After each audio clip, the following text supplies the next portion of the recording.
Before we get started with this video, I do want to say there are a couple things you'll need, and I will throw them up on the screen now. Once you pick up all those items and have all the necessary resources, you should be able to get similar results that I got from my bike and putting those decals on. This particular approach is using the Cricut or Cricut machine, however you pronounce it. Once you have that accessibility, and I do discuss that throughout the video on how you may be able to get resources for free, follow that approach and let's dive right in. This video is going to be a step-by-step process on how I personally made my custom decals on my bike. This should be able to apply for any bike brand out there. Now, it depends on whatever resources there are online, the resources at your local library, and in my case, I would double check with your local library, or if you know someone that has a Cricut printer, decal cutter, whatever it may be, that's the best way to get this done. Now, for local library resources, a lot of them do have 3D printing, decals, so on and so forth, a lot of the new technology and a lot of those new up and coming things for people to use. So the first thing you're gonna need to do is make sure online that there is the file that you need. So the first thing we're gonna do is go on Google, and then you're gonna type in specialized decal logo SVG. And usually an SVG file is what the Cricut machine software takes. Others,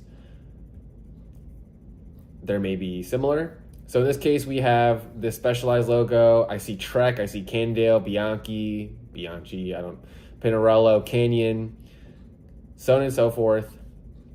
We'll try Cannondale in this case because one of my friends has a Cannondale and he wants new logos.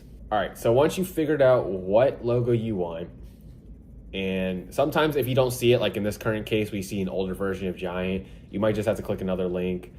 Etsy, Pinterest, Fast Decals, Seek Vectors has usually a pretty good amount. We'll just download this specialized logo as well.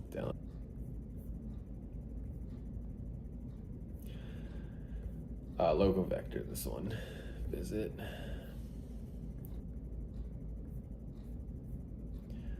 Click here, save. Okay, so now that we got that done, you wanna go to your local app store. This could be Windows, this could be Mac, whatever it may be. You're gonna look for Cricut Design Space. So you're gonna go on Cricut's website.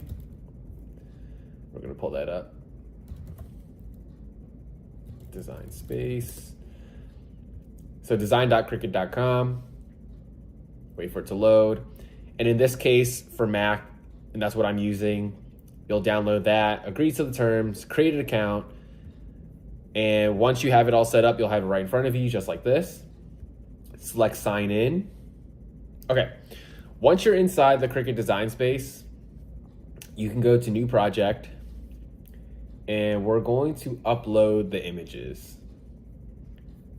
Let's see, upload on bottom left, upload image, browse. We're gonna upload the Cannondale. It's okay if it looks a little wonky. And then we're going to upload. Okay. So once you have those loaded onto your computer, you can actually hit each letter by itself, but it's a lot easier to scale once you have the correct dimensions. A lot of the decals that you do purchase online do not have the right dimensions for really, really small bikes and then really, really big sizes. Generally, it's like a size 54, maybe a 56 or 52 here and there, but for a 58, 61, 50, 49 and below, you're not gonna get the right decal. So what you're gonna do is actually go onto your bike, measure by hand, or if you have like an electronic measure or whatever it may be. Okay, so taking a break from our regular scheduled programming, what I mean by measurements is when you're measuring the width and the height of the logo. So this is going to vary brand to brand. Specifically for the specialized logo, as you can see, the S right here sticks out a lot more. And if I run my finger up and down, you'll see there's a big gap. Same thing with the D, the very top will be higher than the lower portion. What you're gonna do is get your tape measure, kind of eyeball it, kind of go down a little bit and get that measurement from where the S is. You're gonna go up. So in this case, this looks to be about 40.5 millimeters. Oh, sorry, 40.5 centimeters. And you're gonna take that measurement, convert it in with Google to inches, so the Cricut machine knows exactly what you're looking for. And now for the height, this one's a lot simpler. It's pretty standard across the board. Get that measurement from the top all the way to the bottom of where it is. Get that measurement, convert it, and go from there. Get the dimensions of that logo. So for instance, if we had this Cannondale logo and the width was, right now it's at 13.5 inches, you want to unlock it or else it'll scale accordingly. Let's just say for size, this is for size 56 and 58 is 13.8. You're going to scale that, and then the height, instead of 1.763, we're going to say it's 1.85. Don't know the exact measurements, but we're just going to go with that by hand. You have that done, then you want to lock it because you want to keep that dimension from scaling. So if you don't have that set up correctly, and for instance, we're going to say if it is locked, you hit 14, it's going to scale with the width and the height. So unlock it, make sure it's a 13, and then we previously had 1.8, lock it. Now for the specialized one, it comes with 2 logos, which is perfect. The specialized one, we want to scale accordingly. And generally you don't want to scale, I know I mentioned earlier you can scale by the letter.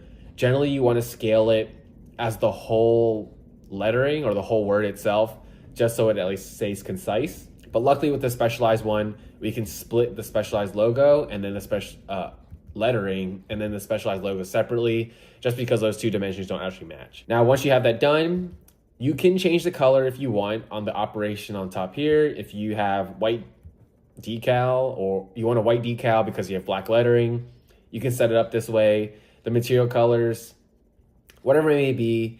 Now for my particular case, on my tarmac, it's using a holographic decal. So with that in mind, as long as when you lay the decal onto the board that feeds into the Cricut machine, it's consistent, like no multiple colors, no layering. It's just one color. It doesn't matter what the initial color on your file is. But for consistency, for example, if we wanted to cut out all white, it's better to keep it all white, just so the machine knows I'm cutting on this one colored vinyl. While in other cases, if you want multiple colors, you're gonna actually have to feed it different ones. So the simplest thing is to actually keep things one color. Now I'm gonna delete the specialized logo for now, and we're gonna copy the Cannondale because we have one on each down tube. Once you get that done, hit make. You save your project. Call this Cannondale logo. And this is exactly how the board is going to look like. So you have this Cricut in the gray with the Cannondale logo side by side. And you notice that you're going to need 14 inches of vinyl. And a lot of these boards, or a lot of the shops that you buy it from, they'll sell you a 12 by 12. Definitely get the 12 by 36, 12 by 24, or 12 by 48, whatever, just a little bit longer. It costs maybe an extra $1 or $2. But at the end of the day, it's going to be much easier to deal with than having 2 pieces of vinyl, especially in this case, as you can see, the 12 is in the middle of the A, so it wouldn't work out anyways. Now, once you have that set up, I would generally space it out just a little bit. So when you do cut it, it will come out nicely. And then you're gonna hit continue. And in this case, you're gonna be connected directly to the machine. If you're using your local library, get someone that has experience with to help you. And if it's someone that you know, obviously get their help with printing this out. Once you get this printed out, you're gonna have transfer tape. Lay out the transfer tape, weed out the logo, and then you're gonna slowly apply the logo onto your bike. Now, the thing with application, the way I thought, or the way I actually approached it was a lot easier to do, was to essentially cut out each letter one by one. Now, apply the transfer tape over, and then once the decal's on the transfer tape itself, you can then apply each letter one by one by one by one onto the bike itself. to make sure everything is loaded on properly. So that's pretty much it for the printing out of decals. Definitely use your online resources. I know a lot of places on Etsy, eBay, and things like that charge maybe $20 to up to $50 for decals. You can generally find most of them online yourself. The only thing is you may not have is the machine to actually print it out. And again, look for your local resources at your local library. Again, people that you may know. And even if you're at school, a lot of universities or high schools are starting to use these machines for day-to-day use.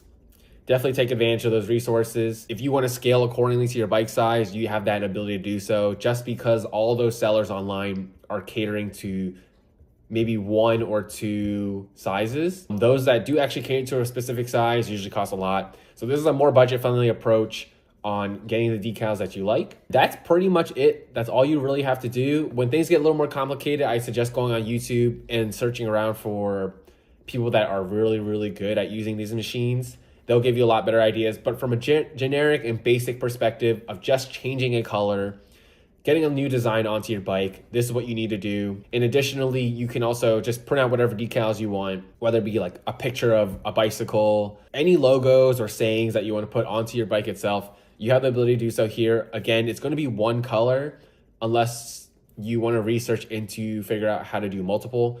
But besides that, this is pretty much the approach on how I did it. I hope this helps you guys. I also have it in a short on my page that shows exactly how I did things and what some of the things look like.